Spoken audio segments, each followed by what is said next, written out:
태양광이라든지 수소라든지 2차 전지라든지 풍력이라든지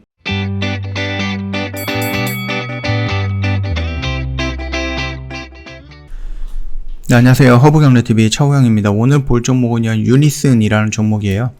문재인 대통령님께서 다시 한번 태양광, 풍력 설비에 2025년까지 2배 이상 늘릴 것이다 라고 언급을 했죠. 그런데 그 언급을 하긴 했는데 예전에 이런 언급을 했다라고 하면 관련된 종목들이 큼지막하게 이제 상승을 했을 건데 살짝 아쉽습니다. 이제 뭐 임기 말년이라서 그런지 잘 모르겠습니다만은 일단은 상승폭이 좀 아쉬운 부분이다. 그렇게 좀 말씀을 드리면서 시작할게요. 2025년까지 태양광, 풍력 설비 지금보다 2배 이상 확대가 될 것이다. 확대할 것이다. 이렇게 언급을 했습니다. 제2회 푸른 하늘의 날 기념 영상 메시지에 이 같은 말을 하고요. 에너지 전환을 박차를 가하겠다라고 강조를 했거든요. 지난해 기준으로 했을 때 태양광 풍력 생산 설비 규모가 17.6GW에서 이를 2025년까지 42.7GW 규모로 늘리겠다라는 정부의 계획을 문 대통령께서 계속 언급을 했다라는 거거든요.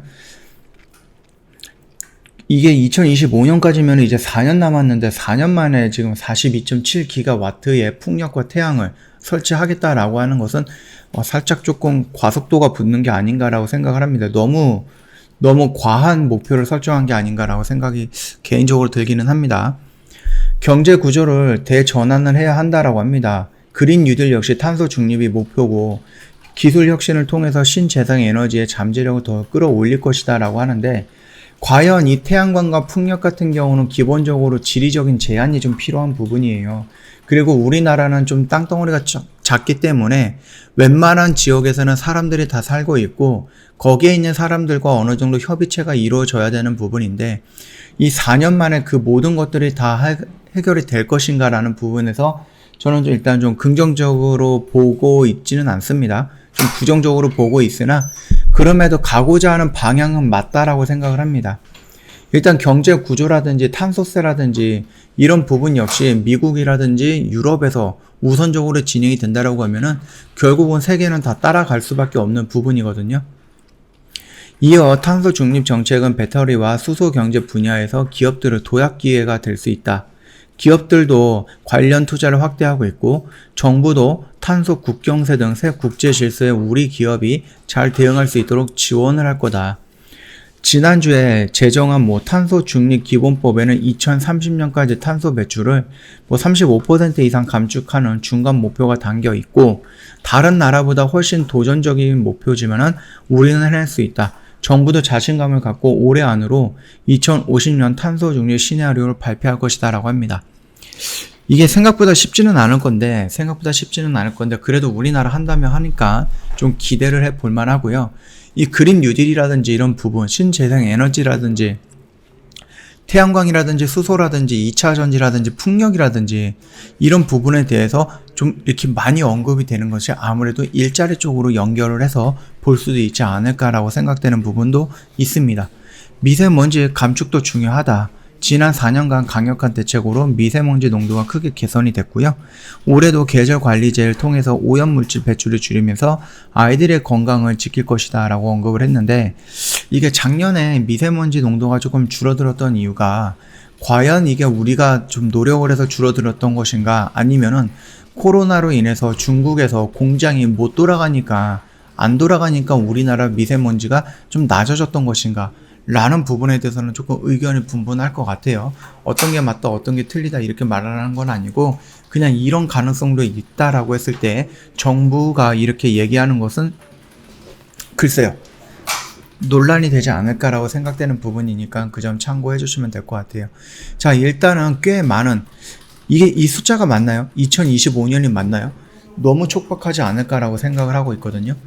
만약에 이렇게 된다라고 하면은 지금부터 굉장히 많은 것들을 준비해야 될 거고요. 동시다발적으로 협상이 진행이 돼야 되고 동시다발적으로 풍력이라든지 태양광이라든지 시설을 만들기 위한 터를 다져야 되는 부분이기 때문에 그리고 이 부분들이 지금 태양광 같은 경우는 원자재 값이라든지 이런 것들이 조금 부담이 되는 가격이라서 그걸 한 번 더 생각을 해본다라고 하면 이게 과연 될 만한 것인가 라는 부분에 대해서는 한 번 정도 의문을 좀 들지 않을까라고 생각을 합니다.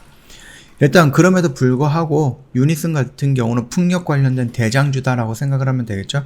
그래서 나름 여기서 좀 굉장히 긍정적인 이슈가 나왔음에도 불구하고 이런 장대 양봉들을 보여주지 못하고 있다라는 점, 그 말뜻은 문재인 정부 대통령이 말빨이 떨어지고 있다라는 점, 그렇게 좀 연관을 좀 지을 수 있지 않을까라고 생각을 해요. 그럼에도 불구하고 가고자 하는 길은 제가 봤을 때는 정상적이다, 맞는 길이다, 그렇게 좀 보고 있습니다. 좀 과하게 한꺼번에 가려고 하는 경향이 없지 않아 있을 것 같은데, 일단은 목표는 높게 잡아놓고 최대한 그 목표치를 도달하기 위해서 열심히 달리다 보면은 어느 정도 위치까지는 오지 않을까, 그렇게 생각을 하고 있습니다. 저 허브경제TV 홈페이지 놀러 오시면은요, 카톡 친구 추가하는 방법에 대해서 그림으로 올려놓은 게 있거든요. 어떻게 친구 추가를 해야 되는지 부분, 요 그림을 본다라고 하면은 어렵지 않게 카톡 친구 추가는 가능할 거다, 그렇게 좀 생각을 합니다. 카톡 친구 추가하면은 저희가 드릴 수 있는 여러 가지 혜택들이 있습니다. 종목 지도라든지 업종 지도라든지 아니면 시장 브리핑, 재료 브리핑, 또는 이 시장에서 어떤 섹터를 봐야 되느냐, 어떤 종목들을 봐야 되느냐 부분에 대해서도 저희가 언급을 다 해드릴 거고요. 드릴 수 있는 거 여러 가지 있을 거니까 다 챙겨 가시면 될 것 같고, 최근에 저희 방송반 페이스가 너무 좋습니다. 이거 놓치면 어려울 것 같아요. 하루 고민하면은 지금 몇 % 수익을 놓치는 겁니까? 고민할 필요가 없다라고 저는 생각을 하고 있고요. 지금 오늘도 7종목 저희가 매도 진행을 했거든요. 이런 부분 천천히 한번 홈페이지 구경을 하시면서 수익 인증이라든지 이런 거 보시면은 홈센터 이렇게 갖고 저희 매매했던 거 회원님들이 이런 식으로 좀 올려놓으신 게 있거든요. 이거 보세요. 지금 사전 기전 짤막하게 정리 한번 하고요. 여러 가지 좀 매도를 했죠. 이런 부분에 대해서 조금 궁금한 거 있으시면 언제든지 저희한테 연락을 주시면 자세하게 상담을 해드리도록 하겠습니다. 저 오늘 영상 여기서 좀 마칠게요. 영상 도움이 됐다 그러면 구독과 좋아요 한 번만 부탁드리겠습니다.